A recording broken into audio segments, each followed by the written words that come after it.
ठीक रहना।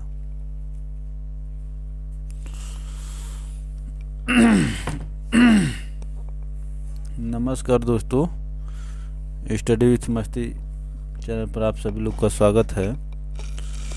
और आज हम लोग घटना चक्र साइंस पार्ट 3 पढ़ेंगे। और वीडियो शुरू करने से पहले इस चैनल को सब्सक्राइब करके बगल में दी हुई घंटी के आइकन को प्रेस कर दीजिए ताकि आपको सभी अपडेट मिलता रहे। और आइए इस इंटरेक्टिव सेशन में भाग लीजिए।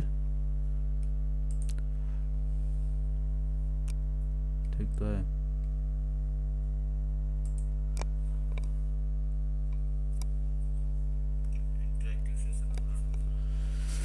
तो थोड़ा शुरुआती में सेटिंग में होता है बच्चों। चलिए, तो आज हम लोग मैकेनिक्स पढ़ेंगे। और इसमें देखिए, मैकेनिक्स में पहला प्रश्न है, ए simple machine helps a person in doing. ये IAS प्री 1996 का क्वेश्चन है।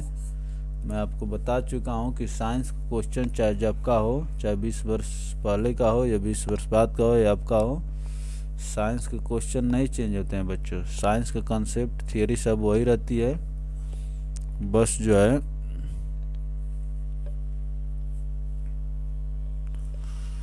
तो ए simple machine helps a person in doing, इसमें जो लेस वर्क एकदम गलत है। सेम अमाउंट और वर्क विथ लेसर फोर्स, ये सही है बच्चों।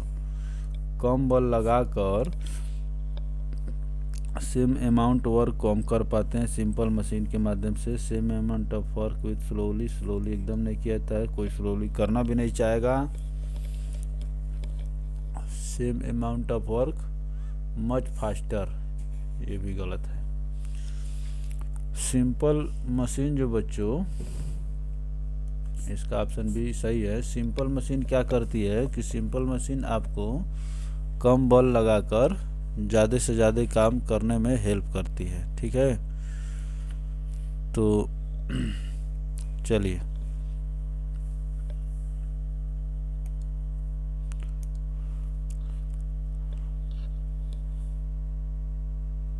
अब हम लोग इसमें देखते हैं। A simple machine helps a person in doing the same amount of work with less force.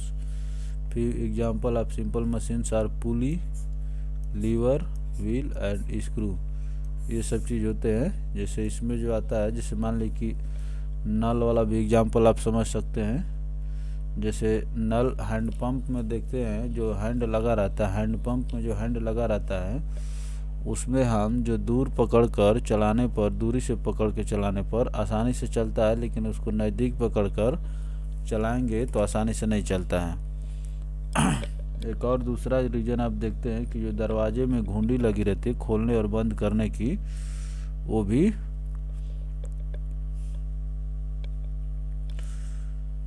दूरी पर लगी रहती है।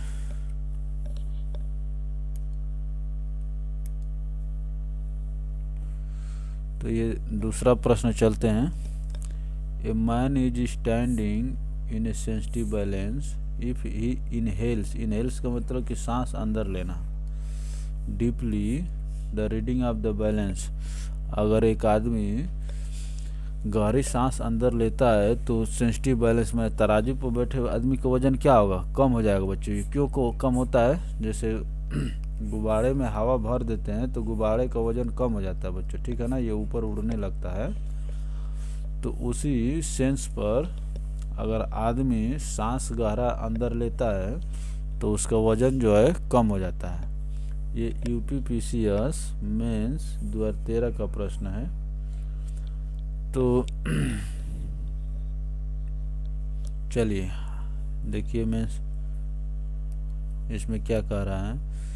The reading of the balance decreases if the person inhales deeply. ठीक बच्चों, अगर एक आदमी गहरी सांस लेता है तो क्या होता है, बैलेंस का रीडिंग जो है डिक्रीज हो जाता है।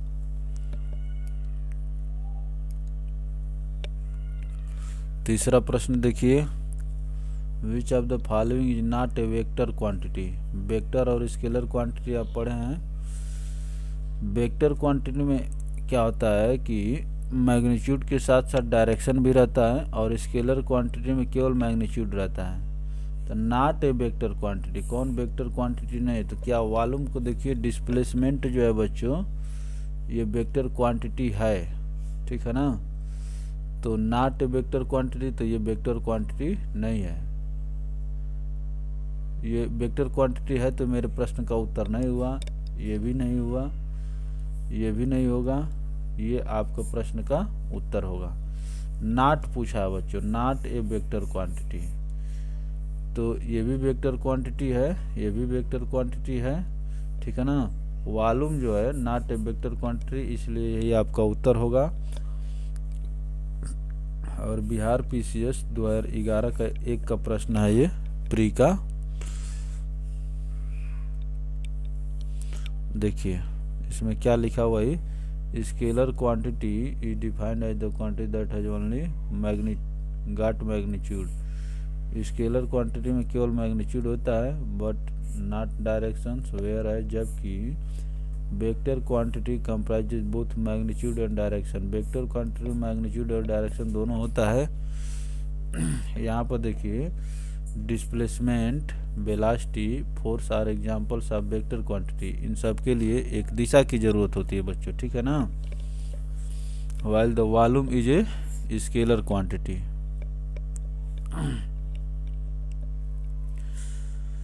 तो अगर मेरी स्पीड फास्ट लग रही हो तो आप यूट्यूब पर व्यवस्था है स्लो और फास्ट करके देखने की।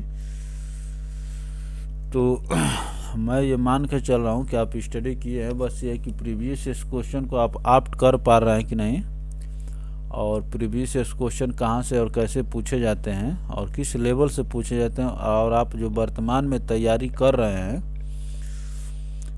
सही डायरेक्शन में है कि नहीं, यहाँ से ये अनुमान लगेगा। चलिए,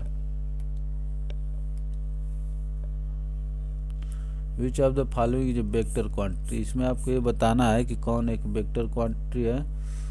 तो डिस्प्लेसमेंट है जो है बच्चों, displacement vector quantity, time vector quantity नहीं है, स्पीड भी वेक्टर, वेलोसिटी स्पीड नहीं है लेकिन वेलोसिटी है। वेलोसिटी जो बच्चों, वेलोसिटी जो है एक वेक्टर क्वांटिटी है, और डिस्टेंस भी नहीं है, डिस्टेंस नहीं है, डिस्प्लेसमेंट है, तो ये भी नहीं है। तो ये वेक्टर क्वांटिटी कौन है बच्चों? डिस्प्लेसमेंट जो है एक वेक्टर क्वांटिटी है। ये यूपी आरओ मेंस 2014 का प्रश्न है।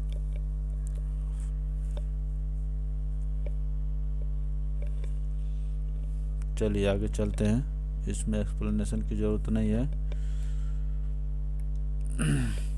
Which one of the following is a vector quantity. आपको बताना है कि कौन इसमें वेक्टर क्वांटिटी है। तो मोमेंटम बराबर क्या होता है बच्चों? मास इनटू वेलोसिटी, और वेलोसिटी कैसी है? वेक्टर है, और ये स्केलर है, स्केलर क्वांटिटी है। तो इसलिए जैसे माइनस और प्लस के गुणा करते हैं तो जैसे माइनस आता है, उसी तरह से वेक्टर और स्केलर का गुणा जब करेंगे बच्चों तो आपको स्केलर मिलेगा, वेक्टर मिलेगा। इसलिए मोमेंटम जो है बच्चों एक स्केलर क्वांटिटी है, अब वेक्टर क्वांटिटी है। और यहाँ पर प्रेशर जो है ये स्केलर हो गया, एनर्जी भी स्केलर हो गया, वर्क भी स्केलर हो गया। ये IS प्री 1997 का प्रश्न है। तो देखिए क्या दिया है, momentum is a vector quantity while rest of the options are scalar quantity. ठीक ना बच्चों, चलिए आगे चलते हैं। Which physical quantity is represented by the ratio of momentum and velocity. Momentum और वेलोसिटी के रेशियो जब निकालेंगे तो क्या होगा, तो मोमेंटम बराबर होता है बच्चों, मोमेंटम बराबर क्या होता है बच्चों, मास इंटू वेलोसिटी। तो जब v को नीचे कर देंगे, यहाँ पर v लाएंगे तो यहाँ पर क्या बचेगा, केवल मास बचेगा।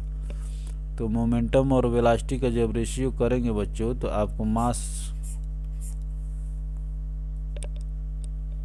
मास निकल के आएगा। तो ये बिहार पीसीएस 2001 का प्रश्न है बच्चों, ठीक है ना।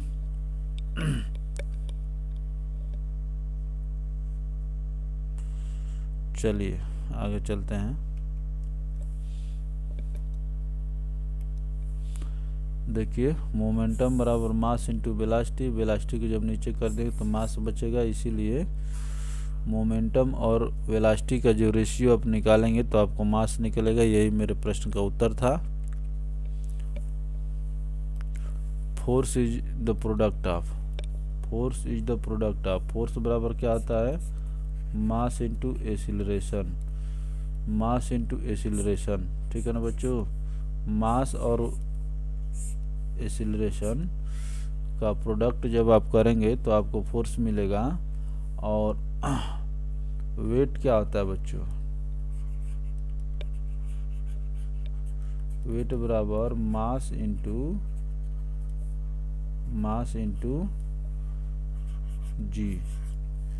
गुरुत्व त्वरण, ग्रेविटेशन को जब गुणा कर देंगे मास में तो आपको क्या मिलेगा, वेट मिलता है बच्चों, ठीक है ना। तो ये जो देख रहे हैं कि यहाँ पर वेट दिया है, ये गलत हो जाएगा। और मास इंटू वेलोसिटी नहीं, वेलोसिटी भी नहीं, एक्सीलरेशन होता है। तो फोर्स बराबर F बराबर m इंटू ए होता है, ठीक है बच्चों। तो इसलिए ऑप्शन बी आपका सही होगा। ये बिहार पीसीएस 2001 का प्रश्न है, प्री का।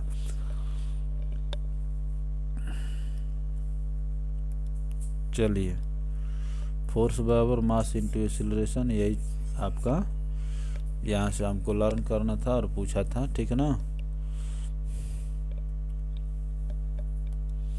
ये क्या कह रहा है, if the number representing volume and surface area of a cube are equal, then the length of the each of the cube in terms of unit measurement will B.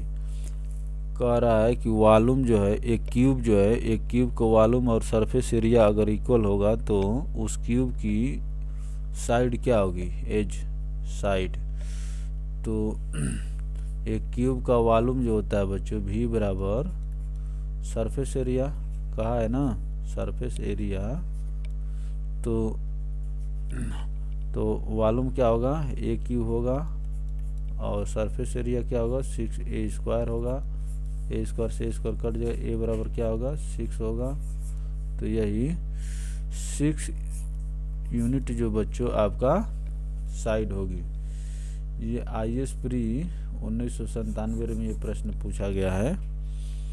चलिए आगे चलते हैं। देखिए उसका एक्सप्लेनेशन दिया, देखिए volume of the cube L cube, surface area of the cube 6l square, ये दोनों इक्वल है, एल से एल कट गए, एल बराबर क्या हो जाएगा बच्चों, 6 हो जाएगा। ये आपको क्या होगा, आंसर था, ठीक है बच्चों। तो चलिए 9 नंबर क्वेश्चन पर, energy conservation means, energy conservation means energy can neither be created nor destroyed.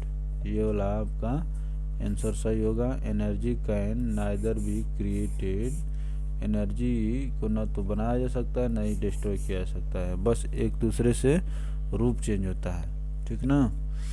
तो यही एनर्जी कंजर्वेशन का रूल है, एनर्जी कंजर्वेशन का रूल है। किसी भी चीज़ को कंजर्वेशन का रूल यही है।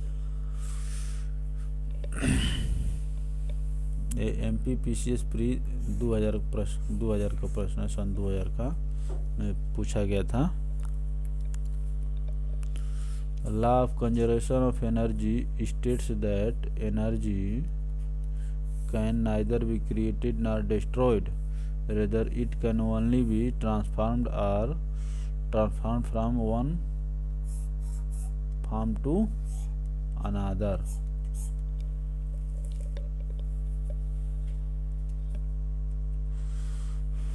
ये देखिए, the wind energy is, wind energy क्या होती है?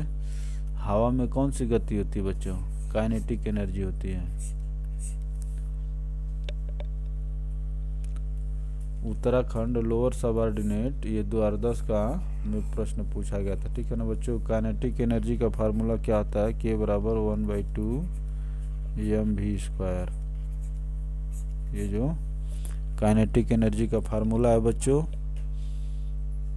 और हवा में गतिज ऊर्जा होती है। पोटेंशियल एनर्जी का फार्मूला होता है P बराबर mgh, जहाँ h हाइट होती है। तो उसी तरह से ये काइनेटिक एनर्जी का ही बात दिया है। चलिए यहाँ पे चलते हैं हम लोग 11 number. In wind power which form of energy is converted into electrical energy. हवा में कौन सी ऊर्जा होती है बच्चों? Kinetic energy. काइनेटिक एनर्जी को ही हम लोग गतिज ऊर्जा में चेंज करते हैं।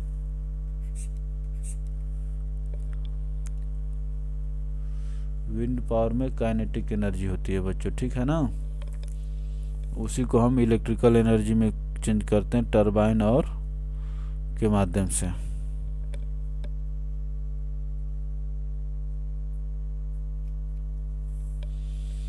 ये यूपीपीसीएस प्री 2016 का प्रश्न है बच्चों, ठीक ना।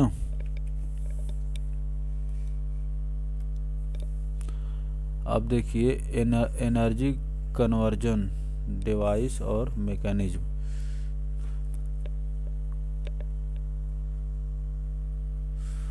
तो हीट टू इलेक्ट्रिक, ऊष्मा को विद्युत ऊर्जा में किससे चेंज करते हैं बच्चों? सोलर सेल से। सोलर सेल से सूर्य से गति ऊष्मा लेते हैं और उसको किस में चेंज करते हैं? विद्युत ऊर्जा में। तो A का 4 किस में दिया है? केवल एक में दिया है, तो यही बी वाला आपका ऑप्शन हो जाए। परीक्षा में इतना टिक करके आप निकल लीजिए। अब देखिए बी का 3 होगा। इलेक्ट्रिक टू साउंड क्या होगा? Loud speaker. लाउड स्पीकर क्या करता है कि विद्युत ऊर्जा को ध्वनि में चेंज करता है, साउंड में चेंज करता है। Mass to heat, mass to heat किस में चेंज होता है बच्चों? देखिए यहाँ पर दिया है,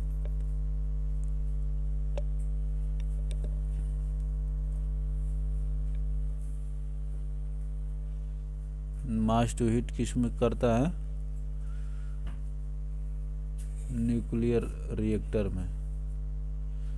और केमिकल टू हीट और लाइट किस में होता है बच्चों? फ्यूल कंबशन में। जब हम ईंधन को जलाते हैं तो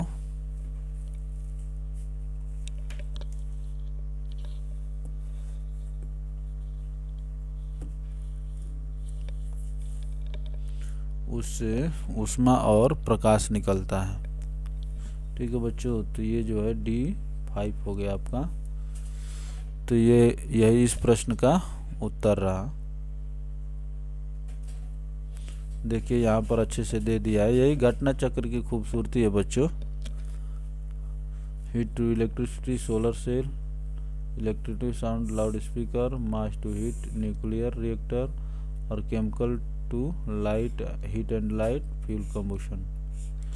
ईंधन को जलाने पर हमें ऊष्मा और प्रकाश मिलता है।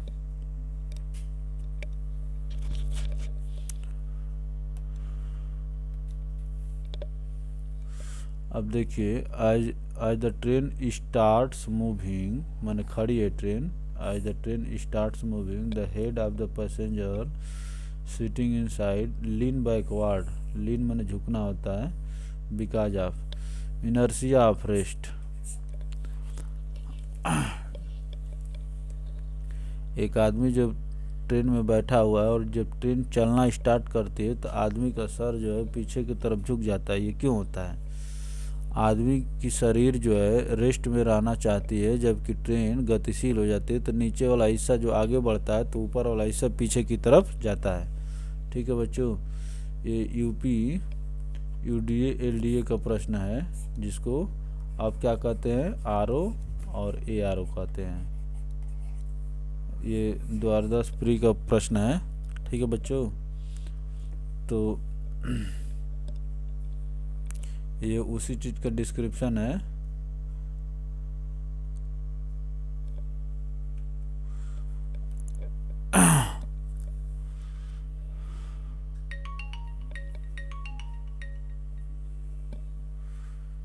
स्टैटिक साइंस में क्या बच्चों, static science is associated with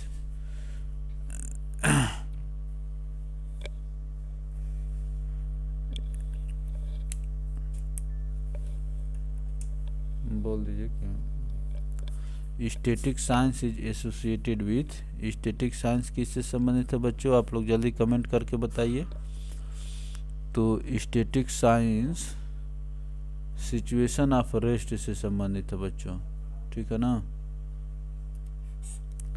situation of rest से संबंधित है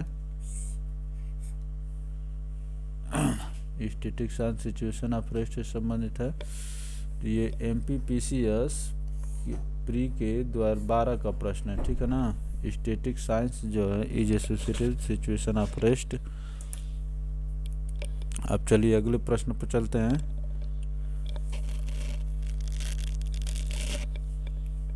तो अगले प्रश्न में क्या है,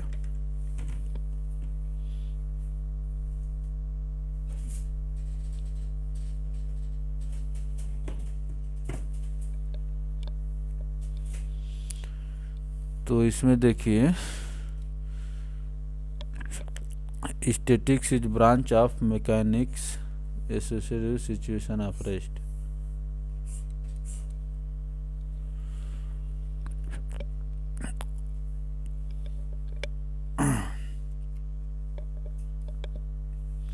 अब देखिए ये क्या है, 15 नंबर क्वेश्चन। 15 नंबर क्वेश्चन में क्या है बच्चों, एसर्शन कथन क्या कह रहा है, a man standing on a completely frictionless surface can propel himself by व्हीटलिंग।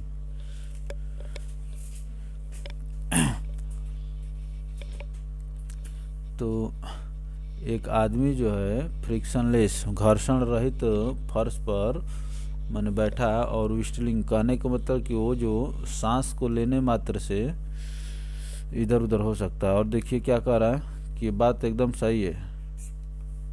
अगर आप जोर से हवा निकालते हैं तो आपका वजन जो है क्या होगा, कम हो जाएगा बच्चों, ठीक है ना। और देखिए ये क्या कह रहा है, if no external force acts on a system its momentum can not change. तो ये भी सही है, ये दोनों क्या है बच्चों, सही है, सर्सन भी सही है और लेकिन ये दोनों एक दूसरे का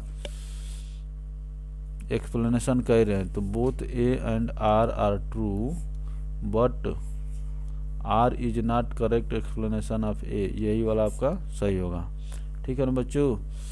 तो if no external force act on a system its momentum can not change, बिना एक्सटर्नल फोर्स के किसी वस्तु का मोमेंटम चेंज नहीं हो सकता है, ठीक है ना।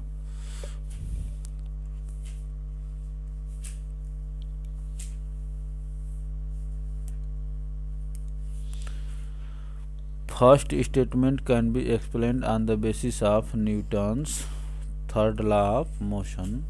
For every action there is equal and opposite reaction while whistling a man uses his breath, सांस को as a propellant to propel himself. Momentum is the property that a moving object has due to its mass and motion. Hence, when there is no external force applied on any moving object, its momentum cannot change.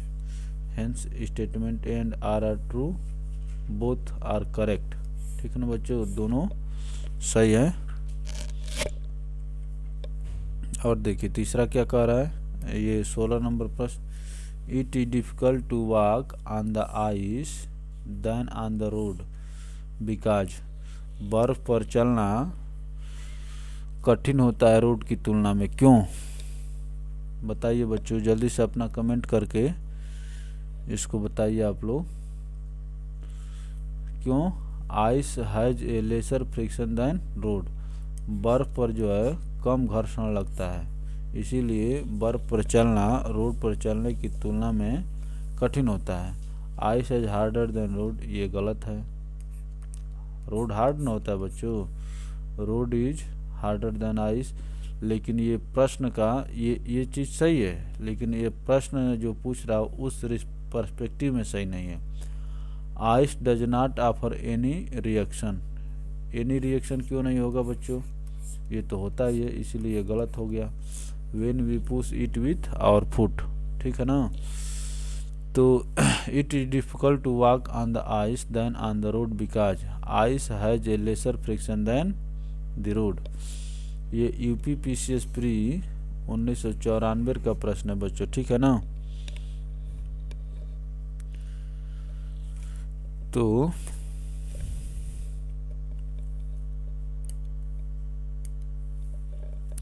it is very difficult to walk on the ice than on the road because ice has a lesser friction than the road. The roughness of the road surface gives you much frictional force which enables you to move forward on the road. Road जो है बर्फ से ज़्यादा friction आपको provide करता है, इसीलिए road पर चलना जो है बच्चों बर्फ की तुलना में आसान होता है।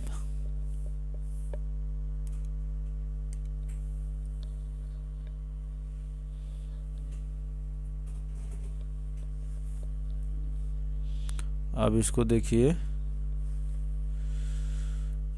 Consider the following statement and conclusion which can be drawn from it, choose the correct conclusion. In starting A loaded cart one has to push harder than to keep it moving.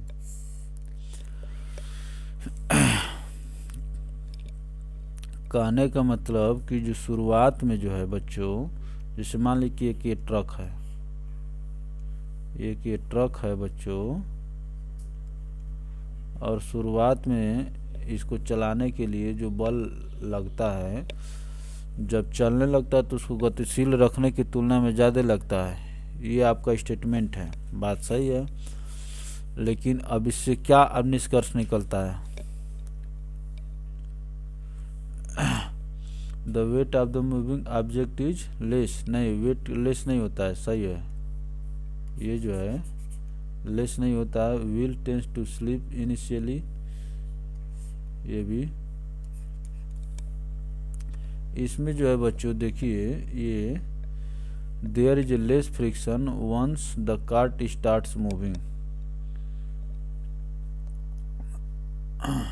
17 वाले के बच्चे जो है, जब कोई वस्तु चलना शुरू कर देती है तो फ्रिक्शन कम हो जाता है, इसीलिए उसको गतिशील रखने के लिए कम बल की आवश्यकता पड़ती। तो ये स्टेटमेंट जो दिया है उससे यही निष्कर्ष निकल रहा है।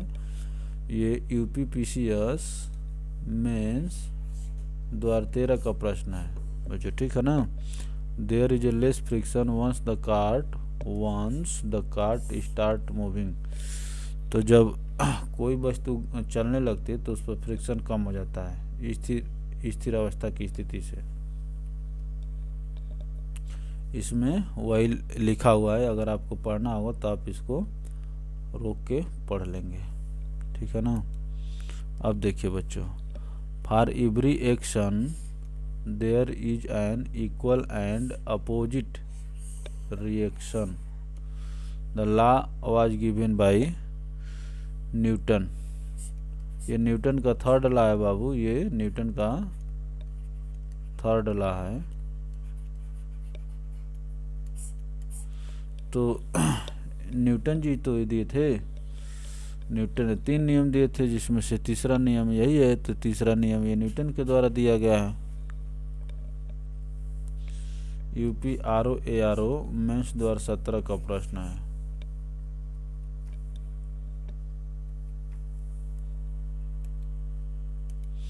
ये 19 नंबर प्रश्न क्या है बच्चों? A man jumps at a speed of 5 metre per second, 5 metre per second from a stationary boat and the boat moved off with a speed of 0.5 metre per second, how many times is the mass of the boat greater than that of man। तो ये conservation of momentum के प्रश्न है। ये conservation of momentum, conservation of momentum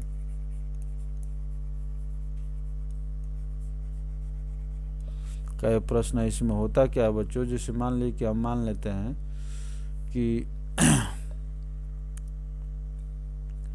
आदमी का जो है, आदमी का वेट जो यम है और ये 5 वेलोसिटी से चल रहा है, तो और बोट का वेट हम बी मान लेते हैं और ये 0.5 वेलोसिटी से चल रहा है, तो how many times the mass of the boat greater than that of man.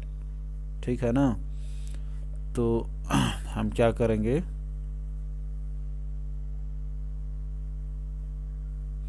तो बी बाई एम क्या होगा बच्चों, 5/0.5 कर देंगे, तो ये 5 से 5 कट जाएगा, 10 आ जाएगा बच्चों। तो 10 टाइम्स जो है बच्चों बी बराबर 10 एम हो जाएगा। तो वो जो बोट के जो माने मास जो है आदमी के मास से 10 टाइम्स है, 10 गुना। देख रहे हैं बी बराबर 10 एम।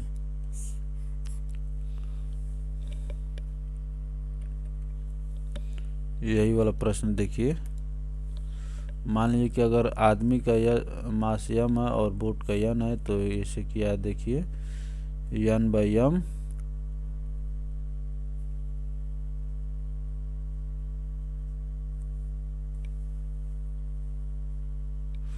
बोट का मास जो है यन बराबर क्या हो जाएगा 10 एम हो जाएगा। तो बोट का मास जो है आदमी के मास से कितने गुना है, 10 गुना है।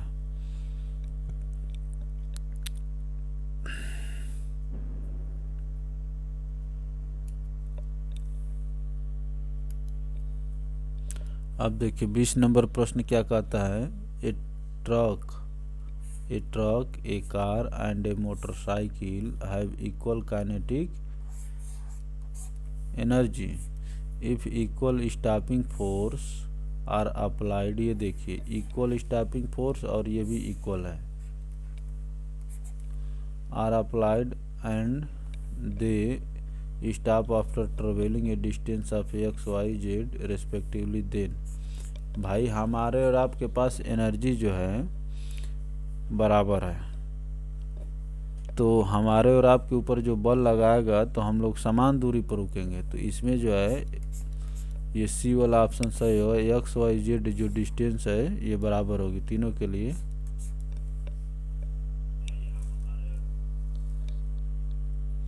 भाई हमारे और आपकी काइनेटिक एनर्जी इक्वल है, 1/2 m1 v1 स्क्वायर बराबर m/2 m2 v2 स्क्वायर बराबर 1/2 m3 v3 स्क्वायर।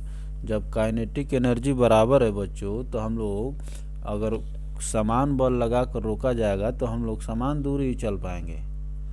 इससे मतलब ये नहीं कि आप ट्रक हैं, कार हैं और मोटरसाइकिल हैं, छोटे हैं या बड़े हैं। इसका मतलब कि आपके पास एनर्जी समान है।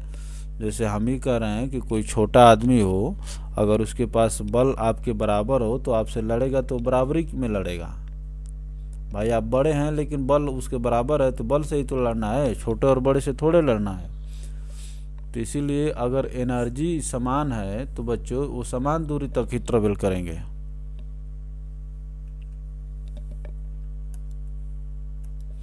if the objects have equal kinetic energy and if equal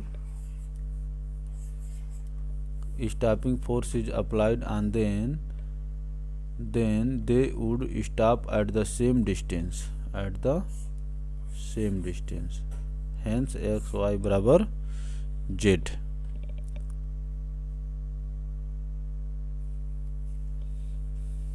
ये क्या कह रहा है बच्चों? The ratio of kinetic energy of two bodies of the same mass or the ratio of their velocity 1/2 m v1 square बटा में 1/2 m v2 square बराबर 4 × 9। तो कह रहा है कि इस उनकी वेलोसिटी का रेशियो क्या होगा? तो देखिए 1/2 m और 1/2 m क्या होगा बच्चों? कट जाएगा। तो v1/v2 तो इसको इधर ले जाएंगे तो v1/v2 क्या हो जाएगा? इधर वर्गमूल निकालेंगे 4/9 का बराबर 2:3 हो जाएगा बच्चों। तो ये जो वेलोसिटी का रेशियो क्या हो जाएगा? 2:3 हो जाएगा। ये आर.ओ. 2017 प्री का क्वेश्चन है बच्चों, ठीक है ना। तो थोड़ा थोड़ा न्यूमेरिकल भी हल्का हल्का पूछता है, ठीक है ना। तो ये वही चीज़ यहाँ पर दिया है जो मैं आपको बताया हूँ। K1 बराबर 1/2 m2 v2 v1 v2 10 10 10 K1/K2 10 10। ये देखिए रेशियो निकालेंगे 2:3 हो जाएगा। तो बच्चों ऐसे चलता है। Cycle and cars used ball bearings because cycle and cars used ball bearings.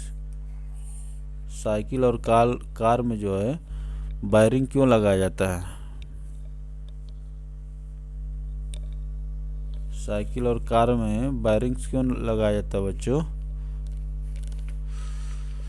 भाई हम कहते कि भाई उसमें एक्सल तो लगा ही रहता है, धुरा जिसको कहते हैं वो तो लगा ही रहता है, तो वायरिंग लगाने की क्या जरूरत है?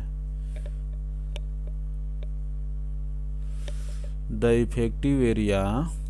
Effective area of contact between the wheel and axle reduced. जैसे मान लीजिए कि ये जो हो गया,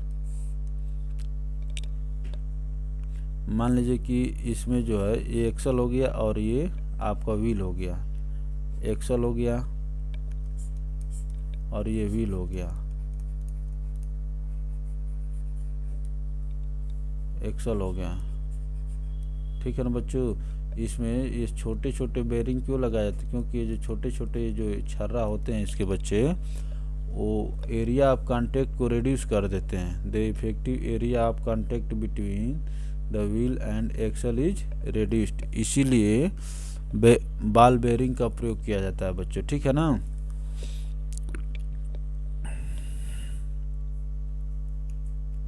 देखिए ये जो है IAS प्री 2013 का प्रश्न है। तो IAS में थोड़ा प्रैक्टिकल क्वेश्चन पर ज़्यादा फोकस किया जाता है। The purpose of a ball bearing is to reduce rotational friction and support radial and axial loads. Due to ball bearing, the effective area of contact between the wheel and the axle is reduced, hence the frictional force also reduced. ठीक है बच्चों।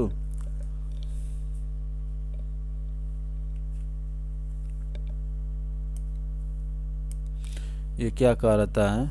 ए person is sitting in a car which is at rest. The reaction from the road at each of the four wheel is R. When the car runs, यहाँ पर क्या था? Rest था, अब यहाँ पर रेस्ट रन है। On a straight level road, how will the friction at either of the front wheel vary. मान लीजिए कि रेस्ट पर जो है बच्चों, रेस्ट पर अगर फ्रिक्शन जो है एफ है, तो जब चलने लगेगी, रन करने लगी और इस पर फ्रिक्शन एफ है, तो ये जो एफ जो है इस एफ से छोटा होगा, ये हो जाएगा बच्चों। तो it will be greater than R, तो जब रन करने तो बड़ा होगा कि छोटा होगा, छोटा होगा बच्चों, ठीक है ना। तो it will be less than R. मान लीजिए कि जब आप रेस्ट पर फ्रिक्शन एफ था, एफ को मतलब इसको आर कहा है, और जब ये इसको स्मॉल आर कह लेते हैं तो small R will be lesser than capital R, ठीक है बच्चों। भाई जब आप खड़े अवस्था में हैं उस समय जो आपके ऊपर फ्रिक्शन लग रहा है, जब आप गतिशील अवस्था में उस समय जब फ्रिक्शन लगेगा तो गतिशील अवस्था वाला फ्रिक्शन जो है स्थिर अवस्था वाले फ्रिक्शन से कम होगा। यही प्रश्न बच्चों, ये IAS प्री 2008 का प्रश्न है।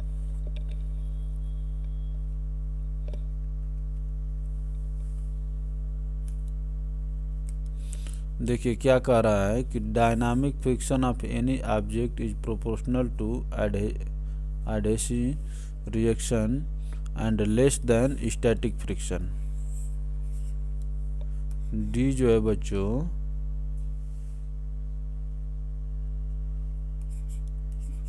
स्टैटिक फ्रिक्शन से छोटा होगा। डायनामिक रिएक्शन जो बच्चों स्टैटिक फ्रिक्शन से क्या होगा, कम होगा।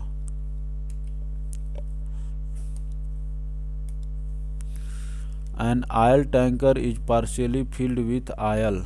An oil tanker is partially filled with oil and moves forward on a level road with uniform acceleration. Velocity नहीं बच्चों, acceleration. The free surface of the oil then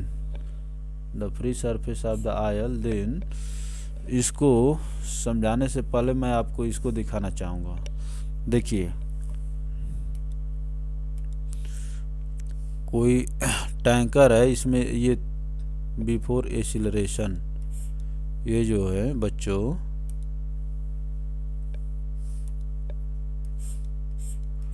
ये तेल भरा हुआ है इतना आधे रूप में, और ये जो है जब after acceleration pressure on sides, तो जब ये आगे की तरफ चलेगा तो ये वाला हिस्सा बच्चों ऐसे दबेगा, ठीक है ना बच्चों। तो इसीलिए देख रहे हैं कि यहाँ पर हाइट कितनी थी, इस शुरुआत में यहाँ पर थी, और इसकी हाइट जो देख रहे हैं बच्चों, और यहाँ पर जब ये फोर्स इधर के तरफ जब लग गया तो ये हाइट जो है ये नीचे कम आ गई।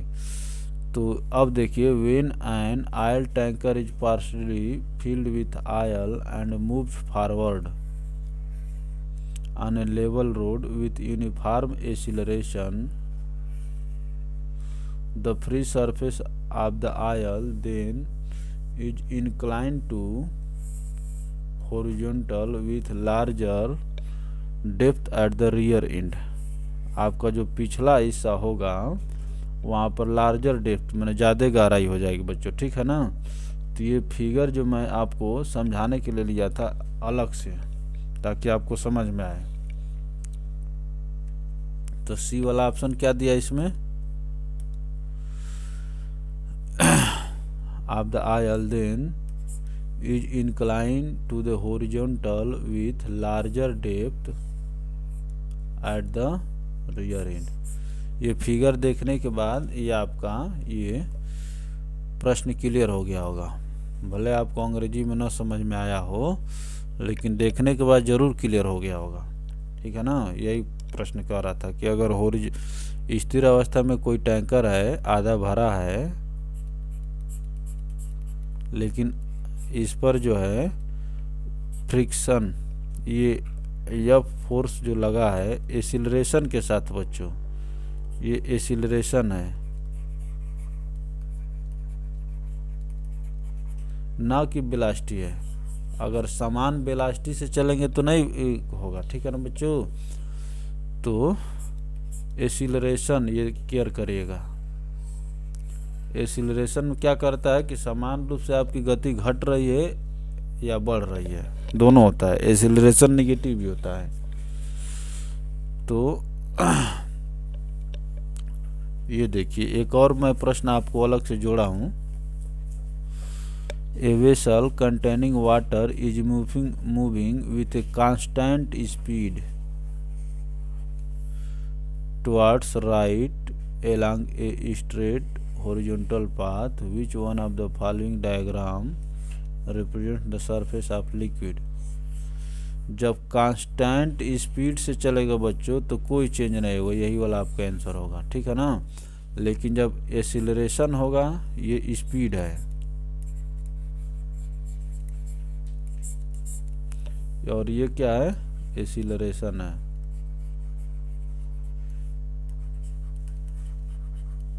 ठीक है बच्चों, जब कांस्टेंट एक्सीलरेशन रहेगा तो आपका ऐसा हो जाएगा और स्पीड रहेगा बच्चों तो ऐसा हो जाएगा। स्पीड से माने इसके सरफेस में कोई चेंज नहीं होगा, आप समान रूप से चल रहे हैं, कोई दिक्कत नहीं है। लेकिन एक्सीलरेशन का मतलब कि ये वाला हिस्सा जो बच्चों इसको नीचे को दबाएगा, आपकी स्पीड बढ़ती जा रही है।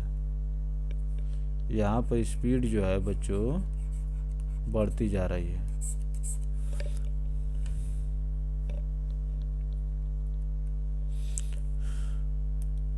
देखिए, since vessel is moving with constant velocity, so no pseudo force will act on the particle of the liquid.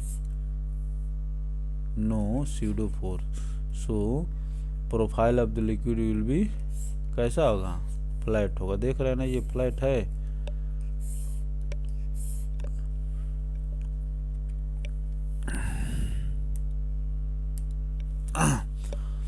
Consider the following statements. A 4-व्हील vehicle माने जिसमें 4 चक्के हैं, vehicle moving on A sharp circular path at high speed, तो क्या होगा, wheel क्या होगा। जैसे मान लीजिए कि ये जो है ये सर्कुलर पाथ है, ठीक है ना, और आपकी ये कार है। तो आपको बच्चों अगर आपकी स्पीड ज़्यादा होगी तो आपकी हमेशा कार जो है बाहर की तरफ फेंकाती है, ठीक है ना बच्चों। तो स्पीड आउटवर्ड्स, ये वाला क्वेश्चन सही होगा। और overturn on it's inner wheel, जैसे आप इसको इधर की तरफ काटने की कोशिश करेंगे तो ये क्या होगा, ये भीतर वाला जो चक्के हैं बच्चे, इसके ऊपर आपका गाड़ी तिरछा होके बाहर की तरफ फेंकाएगी। आप कभी भी मोड़ पर तेजी से मुड़ते हैं तो अंदर की तरफ नहीं फेंकाते हैं, बाहर की तरफ फेंकाते हैं। Overturn about it's inner wheels. तो 2 और 3 वाला जो है बच्चों आपका ऑप्शन करेक्ट होगा, ठीक है ना। ये आउटर से गलती हो गया और इसकी इनवर्ड से गलती हो गया ये। तो इसको हम आपको यहाँ से दिखाने की कोशिश करेंगे। जैसे यहाँ से देखिए, जैसे आप तेजी से बढ़ रहे हैं तो आप बाहर को ही फेंकाएंगे, इधर को ही फेंकाएंगे, और ये अंदर वाला जो देख रहे हैं कि इस पर जो झुक जाएगी आपकी गाड़ी, ठीक है ना, तिरछा हो जाएगी। इसीलिए देखा जाता है कि जो टर्न होता है वहाँ पर इधर को फर्श को माने बाहरी तल को ऊंचा कर दिया जाता है। तो इसमें जो है बच्चों सी वाला ऑप्शन सही होगा। इसमें केयर करिएगा, क्या केयर करने वाली बात है, स्कीड आउटवर्ड्स, हमेशा आप बाहर की तरफ फेंकाएंगे। और overturn about it's inner wheels, अंदर वाला व्हील्स जो है उसके ऊपर आपकी गाड़ी जो है झुक जाएगी। यही यहाँ पर दिया हुआ है, ठीक है ना बच्चों। इसको आप अगर पढ़ने का विचार हो तो ये IAS प्री 2003 का प्रश्न है। IAS में थोड़ा एनालिटिकल प्रश्न पूछता है।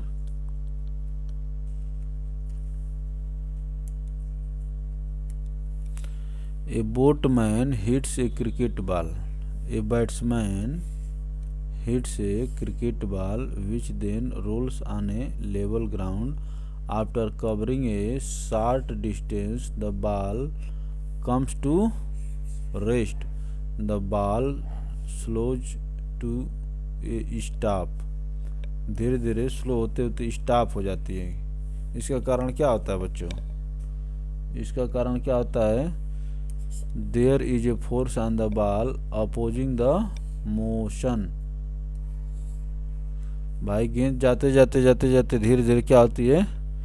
रुक जाती है। इसका कारण क्या है कि उस बॉल पर उस घास या ज़मीन या मिट्टी जो भी चलता है उस पर जो फ्रिक्शन लगता है उसी कारण जो है बॉल कुछ दूरी चलकर रुक जाती है। ये MPPCS प्री 2017 का प्रश्न है बच्चों।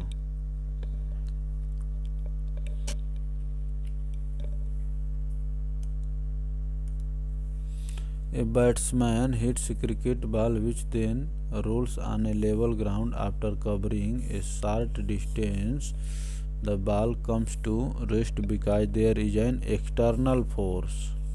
एक्सटर्नल फोर्स आ गया, दैट इज फ्रिक्शनल फोर्स। उस बॉल पर एक फोर्स काम करता है जो फ्रिक्शनल फोर्स है, acting on the moving ball opposing its motion. If there is no frictional force the ball will roll continuously. अगर उसको कोई रोकने वाला बॉल नहीं रहेगा तो वो लगातार चलती रहेगी, यही बात है।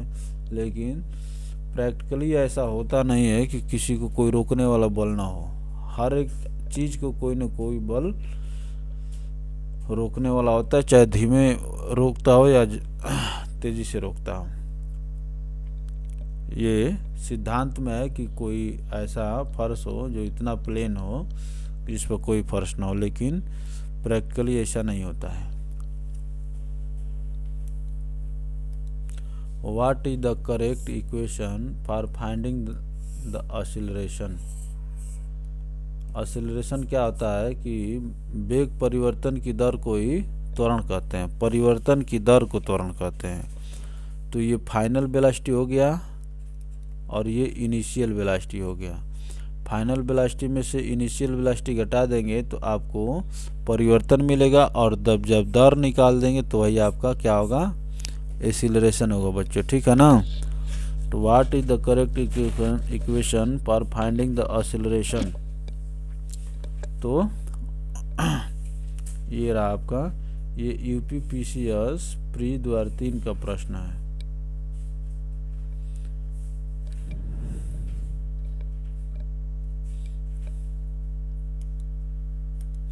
देखिए एज वी नो ये गति का पहला समीकरण है, v बराबर u प्लस AT से हम क्या करेंगे? u को इधर भेज देंगे, a बराबर क्या होगा? v minus you by T, ठीक है ना बच्चों। यहाँ से आप एक्सेलरेशन निकाल लेंगे। यहाँ से ही एक्सेलरेशन का डेफिनेशन आता है कि वेग परिवर्तन की दर को क्या कहते हैं बच्चों?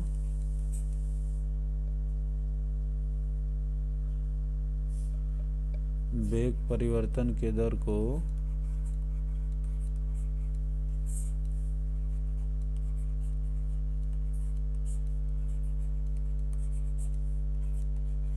त्वरण कहते हैं।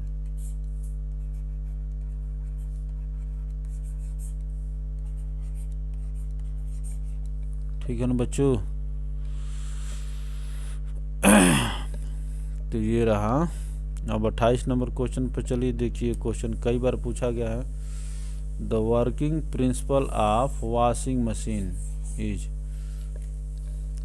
वॉशिंग मशीन जो है कौन से सिद्धांत पर काम करती है? सेंट्रीफ्यूगल फोर्स के सिद्धांत से काम करती है। जैसे ये कोई सर्कुलर पाथ है तो इसके एक सेंटर की तरफ एक बाहर की तरफ, तो ये सेंट्रीफ्यूगल है, ये फुगल होता है और ये पेटल होता है। पेटल का मतलब पॉइंट के तरफ जो लगता है बच्चों, उसको मैं आपको याद करने के लिए बता रहा हूँ। एक हम लोग कन्फ्यूजन करते हैं कि कौन किधर लगता है। तो कपड़ा धोने की मशीन जो है बच्चों सेंट्रीफ्यूगल फोर्स के सिद्धांत पर काम करती है, जिससे मशीन इसको इतना तेज़ी से रोटेट करती है कि जो गंदगी जो है पानी के साथ बाहर निकल जाती है।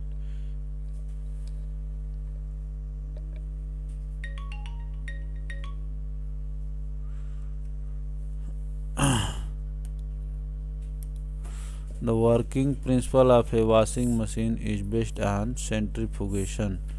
Centrifugation is a technique which involves a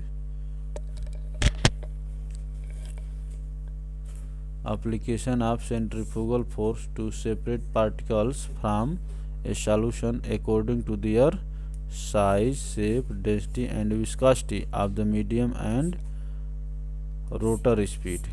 ठीक है ना बच्चों, तो वॉशिंग मशीन जो है सेंट्रीफ्यूगल फोर्स के सिद्धांत पर काम करती है। अब ये देखिए क्वेश्चन नंबर 29 देखिए, separation of cream from the milk by churning is due to. जब हम देखते हैं कि मिल्क को जो हम एक रोटेटरी मशीन में खूब तेज़ी से घुमाते हैं तो जो घी मक्खन जो है बच्चों इकट्ठा हो जाता है, वो भी कौन से सिद्धांत पर काम करते हैं? ये भी सेंट्रीफ्यूगल फोर्स के सिद्धांत पर काम करता है, डी टू सेंट्रीफ्यूगल फोर्स। ठीक है ना बच्चों, ये झारखंड पीसीएस प्री 2013 का प्रश्न है। ये भी सेंट्रीफ्यूगल फोर्स के सिद्धांत पर काम करता है। तो ये रहा बच्चों आज का घटना चक्र का पार्ट 3 साइंस का। और हम लोग देखते हैं बच्चों अंत में जो बच्चों चैनल से अपडेट बने रहने के लिए बच्चों क्या करिए कि सब्सक्राइब करके बगल में दिए हुए घंटी के आइकन को प्रेस कर दीजिए ताकि आपको सभी अपडेट मिलते रहें और आप लगातार तैयारी से जुड़े रहें। तो आज के लिए धन्यवाद, फिर मिलते हैं अगले वीडियो में।